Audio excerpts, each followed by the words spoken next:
Hello everyone, good morning to all of you and welcome to online target study channel.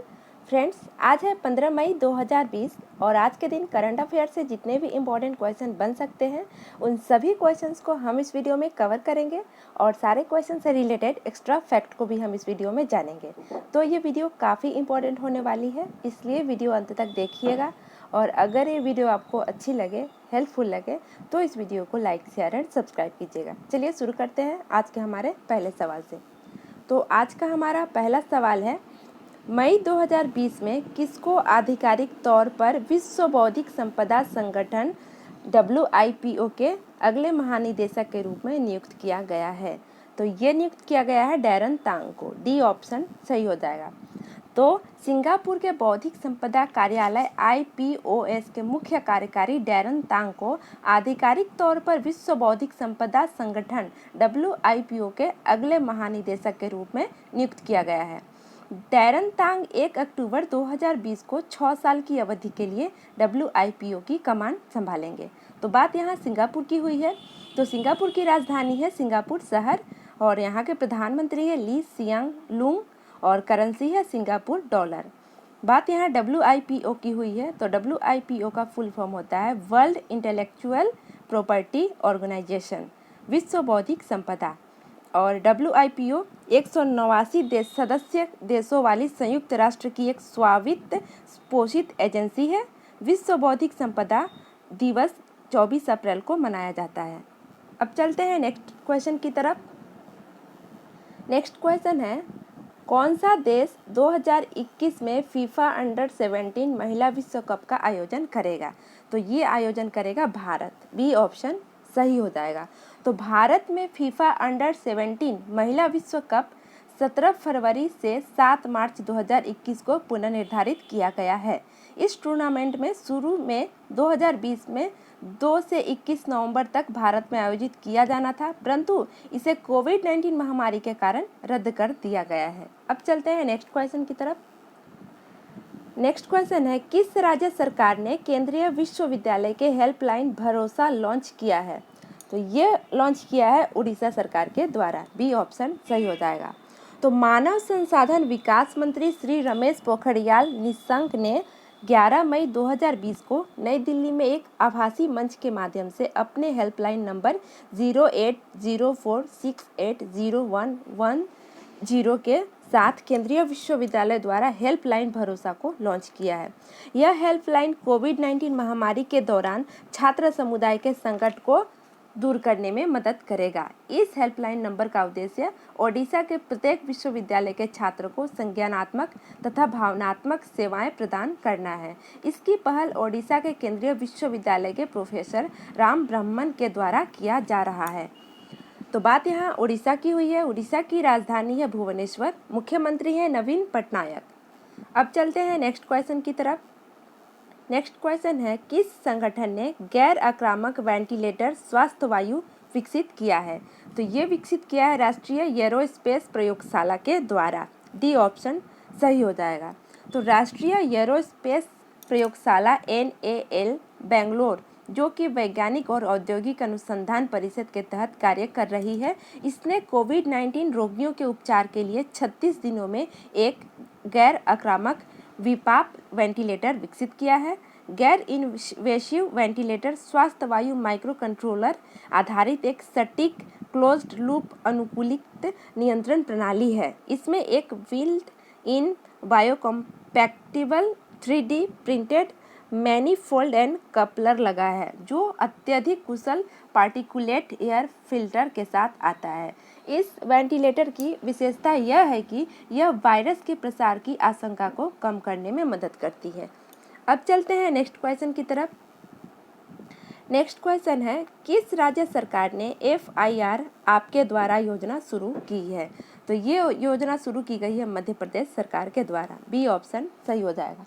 तो मध्य प्रदेश की राज्य सरकार ने 11 मई 2020 को FIR आपके द्वारा योजना शुरू की है और मध्य प्रदेश राज्य यह योजना बनाने वाला भारत का पहला राज्य बन गया है।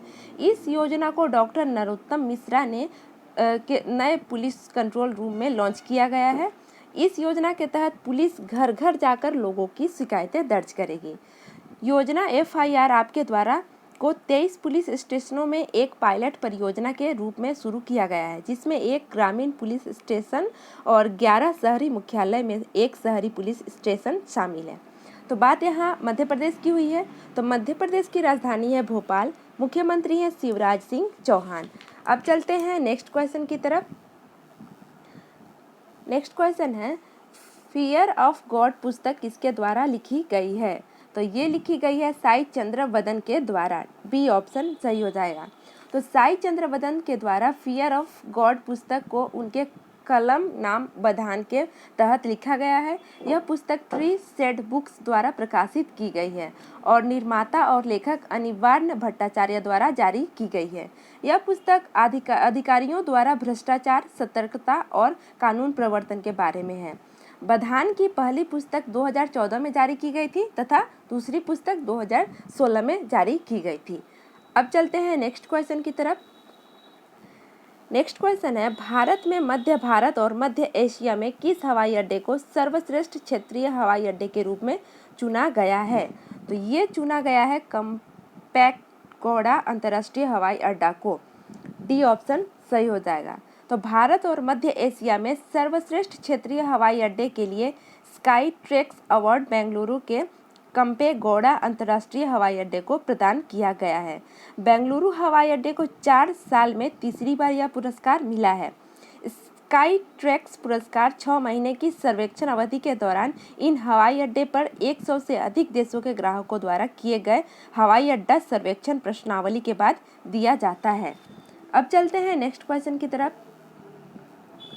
किसको गूगल क्लाउड ने इंजीनियरिंग के नए उपाध्यक्ष के रूप में नियुक्त किया है? तो ये नियुक्त किए गए हैं अनिल भंसाली। बी ऑप्शन सही हो जाएगा। तो अनिल भंसाली को गूगल क्लाउड ने इंजीनियरिंग के नए उपाध्यक्ष के रूप में नियुक्त किया है।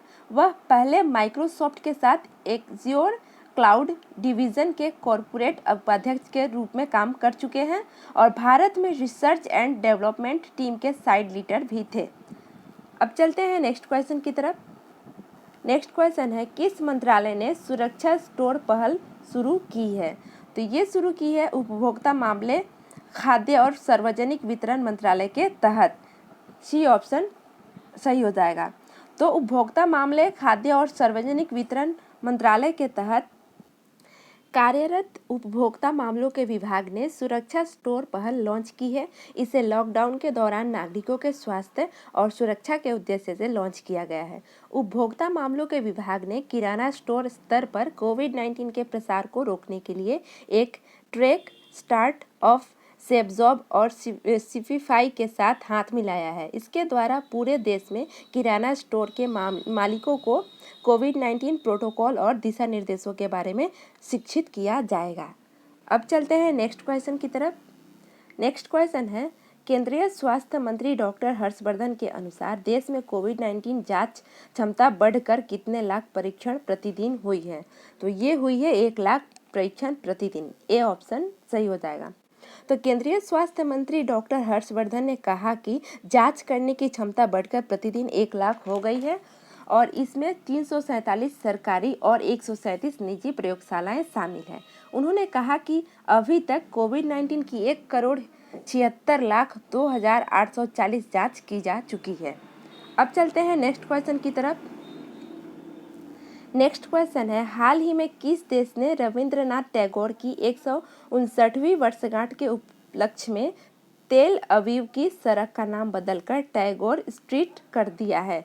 तो ये कर दिया गया है इजराइल के द्वारा। ए ऑप्शन सही हो जाएगा। तो इजराइल ने रविंद्रनाथ टैगोर की 159वें जन्म जयंती के मौके पर अपनी एक सड़क को उनका नाम दिया है। टैगोर के 159वें जन्म जयंती के मौके पर उन्हें सम्मान देने के तौर पर इजराइल ने ऐसा काम किया है। रविंद्रनाथ टैगोर विख्यात कवि, साहित्यकार, दार्शनिक और भारतीय साहित्य के नोबेल पुरस्कार विजेता हैं। वे एशिया के प्रथम नोबेल पुरस्कार से सम्मानित व्यक्ति हैं और वे एकमात्र कवि हैं जिनकी 2 रचनाएं 2 देशों का राष्ट्रगान बनी है, जिसमें भारत का राष्ट्रगान जन गण मन और बांग्लादेश का राष्ट्रगान अमार सोनार बांग्ला है। तो बात यहाँ इजराइल की हुई थी। तो इजराइल की राजधानी है जेरूसलम, प्रधानमंत्री है बेंजामिन नेतन्याहू और करेंसी है इजरायली नई शेकेल। अब चलते हैं नेक्स्ट क्वेश्चन की तरफ। नेक्स्ट क्वेश्चन है मनमीत सिंह बालिया का 58 साल की उम्र में निधन हो गया। वे किस खेल से संबंधित थे? तो वे टेबल टेनिस खेल से संबंधित थे। सी ऑप्शन सही हो जाएगा। तो मनमीत सिंह वालिया हाल ही में उनका निधन हो गया है। वे पिछले लगभग 2 साल से ALS एमियोट्रोफिक लेटरल स्क्लेरोसिस बीमारी से पीड़ित थे। इस बीमारी में मांसपेशियां कमज़ोर हो जाती है और शरीर के मूवमेंट पर असर पड़ता है। तो मनमीत सिंह 58 साल के थे। मनमीत सिंह साल 1980 के दशक के सबसे शानदार खिलाड़ियों में से एक थे और साल 1989 में हैदराबाद में पुरुष एकल फाइनल में S श्रीराम को हराकर राष्ट्रीय चैंपियन भी बने थे। वे 1981 से लगातार 4 साल राष्ट्रीय चैंपियनशिप के फाइनल में पहुंचे, लेकिन खिताब नहीं जीत पाए। अब चलते हैं नेक्स्ट क्वेश्चन की तरफ। नेक्स्ट क्वेश्चन है पाकिस्तान क्रिकेट बोर्ड ने किस बल्लेबाज को राष्ट्रीय टीम का वनडे कप्तान नियुक्त किया है? तो ये नियुक्त किए गए हैं बाबर आजम। ए ऑप्शन सही हो जाएगा। तो पाकिस्तान क्रिकेट बोर्ड ने बल्लेबाज बाबर आजम को राष्ट्रीय टीम का वनडे कप्तान नियुक्त किया है। बाबर आजम ने अभी तक खेले 26 टेस्ट मुकाबलों में 45.12 के औसत से 1850 रन बनाए हैं। उन्होंने वनडे प्रारूप में 74 मुकाबलों में 54.17 के शानदार औसत से 3359 रन बनाए तथा T20 में खेले 38 मुकाबलों में 50.72 के औसत से रन बनाए हैं। तो बात यहाँ पाकिस्तान की हुई है। राजधानी है इस्लामाबाद, प्रधानमंत्री है इमरान खान और पाकिस्तान की करेंसी है पाकिस्तानी रुपया। अब चलते हैं आज के हमारे अंतिम सवाल पर। आज का हमारा अंतिम क्वेश्चन है ब्रिक्स देशों के न्यू डेवलपमेंट बैंक NDB ने कोरोना वायरस महामारी से लड़ने के लिए किस देश को $1 अरब की आपातकालीन सहायता ऋण राशि दी है? तो ये राशि दी है भारत को। बी ऑप्शन सही हो जाएगा। तो ब्रिक्स देशों ने न्यू डेवलपमेंट बैंक NDB ने कोरोना वायरस महामारी से लड़ने के लिए भारत को $1 अरब की आपातकालीन सहायता ऋण राशि प्रदान की है। तो भारत में इस राशि का इस्तेमाल महामारी कोविड-19 से होने वाले मानवीय, सामाजिक और आर्थिक नुकसान को कम करने के लिए किया जाएगा। NDB को निदेशक मंडल ने 30 अप्रैल को भारत के लिए आपातकालीन सहायता कार्यक्रम ऋण को मंजूरी दी थी। इसका कारण महामारी के कारण होने वाले आर्थिक नुकसान को कम करना है। तो संघाई स्थित NDB की स्थापना ब्रिक्स देशों जैसे ब्राज़ील, रूस, भारत और चीन, दक्षिण अफ्रीका ने 2014 में की थी। इस समय इसका नेतृत्व दिग्गज भारतीय बैंकर KV कामत कर रहे हैं। तो फ्रेंड्स, आई होप ये वीडियो आपको अच्छी लगी होगी। अगर वीडियो अच्छी लगी है तो चैनल को सब्सक्राइब कर लीजिएगा, वीडियो को लाइक कीजिएगा, साथ में बेल आइकन की घंटी को भी प्रेस कीजिएगा, जिससे आने वाली वीडियोस की नोटिफिकेशन आप सभी को टाइमली मिलती रहे। तो आज के लिए इतना ही। नेक्स्ट वीडियो में फिर से मिलेंगे, तब तक के लिए गुड बाय।